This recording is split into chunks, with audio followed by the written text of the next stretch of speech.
নমস্কার, আমি অনুপ্রিয়া চলে এসেছি আপনাদের প্রিয় বিনোদনের খবর নিয়ে। কौन बनेगा करोड़पति 16 নিয়ে টেলিভিশনে ফিরছেন বলিউডের শাহিনশা অমিতাভ বচ্চন। বলিউডের প্রবীণ অভিনেতা দীর্ঘদিন ধরে এই রিয়েলিটি শো এর হোস্ট ছিলেন। কেবিসি সিজন 15তে একটি এপিসোডে হাজির হয়েছিলেন জয়া বচ্চন। সেই সময় থেকেই জল্পনা নতুন সিজনে হয়তো থাকবেন না বিগ বি।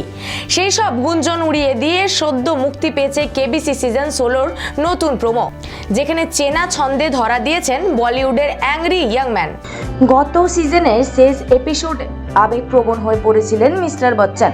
টেলিভিশনে বিগ বি কাজ করুক এমনটা চায়নি অনেকে। জয়াও সমর্থন করেননি প্রাথমিকভাবে, পরে নিজের ব্যক্তিত্ব দিয়েই বিগ বি প্রমাণ করেছিলেন যে কোনো মাধ্যমেই হোক না কেন অসংখ্য অনুরাগীদের কাছে তিনি আজীবন শাহেনশাহী থাকবেন।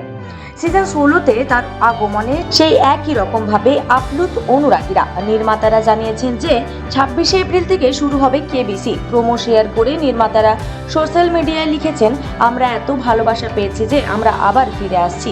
26শে এপ্রিল থেকে রাত 9টা কौन बनेगा करोड़पति প্রথম সিজন 2000 সালে সম্প্রচারিত হয়েছিল। শাহরুখ খান 2006 সালে কেবিসি তৃতীয় সিজনের সঞ্চালক ছিলেন। আবার হট সিটে ফেরেন অমিতাভ। তারপর থেকে একটানা তিনি এই অনুষ্ঠানের প্রাণবিন্দু। নতুন সিজনের জন্য রেজিস্ট্রেশন শুরু হয়েছে ইতিমধ্যে।